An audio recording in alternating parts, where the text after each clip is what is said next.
Hello friends, आज मैं आपको द्वंद्व समास बता रही हूँ। इससे पहले भी मैंने कई समास बताए हैं। ठीक है, देखो यहाँ पे जैसे लिख रखा है दिन रात, बीच में क्या लग रखा है, एक योजक चिन्ह लगा रखा है। ठीक है, जो दो शब्दों को क्या कर रहा है, जोड़ रहा है। तो जब हम इस योजक चिन्ह को हटाएंगे, मतलब जब हम समास विग्रह करेंगे, तो या तो यहाँ पर और आएगा, अथवा आएगा, फिर या, ये तीन शब्द आ सकते हैं। इनके बीच में क्या, और या अथवा। दिन रात तो क्या हो गया, दिन और रात। अन्न जल, अन्न और जल, छोटा बड़ा, छोटा या बड़ा, दोनों में से एक ही होगा, छोटा या बड़ा।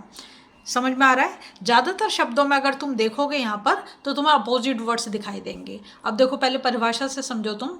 जिस समास में दोनों पद समान रूप से प्रधान होते हैं, मतलब दोनों इक्वल हैं, तथा इसके निर्माण में योजक शब्दों, योजक शब्द मतलब जो दो चीज़ों को जोड़े, और या अथवा भी हो सकता है, का लोप हो जाता है, वहाँ द्वंद्व समास होता है।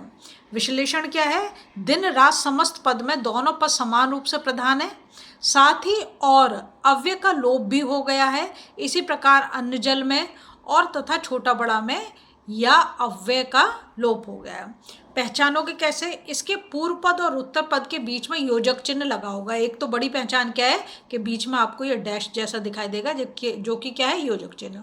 किंतु कुछ समस्त पद बिना योजक चिन्ह के भी लिखे जा सकते हैं। अब ये भी गारंटी नहीं कि जरूरी हर एक में आएगा, कोई कोई ऐसा भी मिलेगा जिसके बीच में आपको ये योजक चिन्ह नहीं मिलेगा। ठीक है, जो दीर्घ संधि द्वारा बने समस्त पद होते हैं। जैसे यहाँ लिखा सत्य सत्य, यहाँ पे तो कोई भी यहाँ पे योजक चिन्ह नहीं लग रहा, डायरेक्ट लिखा है, पर दिख रहा है कैसा है, अपोजिट वर्ड दोनों साथ में, सत्य और असत्य। ठीक है, अब इसके कुछ उदाहरण से समझाओ। जैसे लिखा है यश अपयश।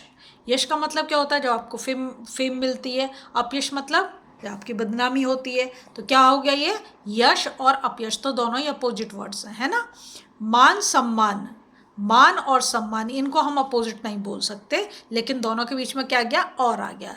पिता पुत्र, पिता और पुत्र। पाप पुण्य, पाप और पुण्य। ठंडा गरम, ठंडा या गरम। देखो अभी तक जितने देखे सब में और आ रहा था, यहाँ पे क्या आ गया, या आ गया, है ना। ठंडा या गरम। फिर नेक्स्ट है अपना पराया। अपना तुम जानते हो, जो तुम्हारा ओन हो, और पराया जो दूसरा हो। तो अपना या पराया, यहाँ पर भी या आया, जो योजक शब्द क्या आ गया तुम्हारा, या आया है।